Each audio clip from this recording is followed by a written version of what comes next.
Okay, so you just saw us teach you about laser jockey and all the things that you can do with custom workspaces. Now I want to show you something really cool called the beam attenuation map. If you go up here in Settings, Projection Zones, and click on any given projection zone, just for the sake of reference, we'll go ahead and click this box and shoot out a quick little grid pattern.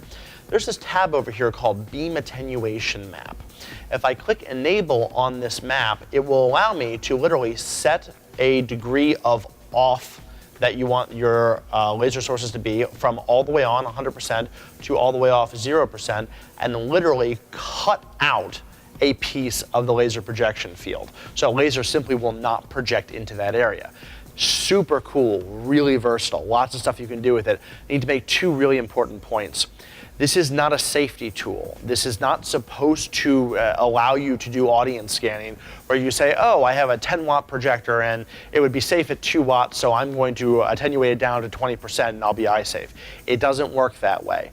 This is a matter of convenience, so that if you're in a hall, for example, and you have a mirror ball that you don't want to hit, or you have a video projector that you're trying to cut out of the scan field, or whatever the case may be, it's a matter of convenience. If you have something mission critical, like you're shooting at a Christie projector that's, $100,000, and you need to make sure that you're not going to hit that thing ever, the best thing to do is cap it and physically block any laser from getting into it.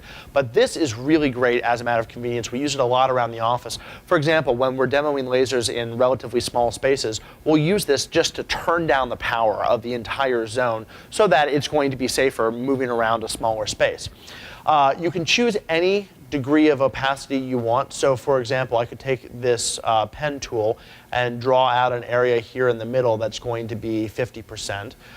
You can do really any shapes that you want. You can sort of draw this guy out here and draw that guy out there and create really whatever you need. Now the laser behind me right now is TTL, which means it's either on or off. It's either 100% or 0%. But if you're using an analog laser, you can do 90, 80, 70, whatever you want. Do not expect that you're actually going to get 90% of the laser out. The dimming curves of different laser sources vary very, very greatly. So you're going to get kind of close, but not spot on to it. Another bit of a caveat here is that notice I'm in scanner zone number 1. Let's say I set up scanner zone number 1 with a beam attenuation map. I say, okay, cool, I'm out doing a show, and all of a sudden I go to the hot beams page and I trigger a hot beam effect. Well, the hot beams by default are in a different zone, as we learned about in zones, and that does not have a beam attenuation map that's on. So all of a sudden, you've got hot beams shooting where they're not supposed to be shooting.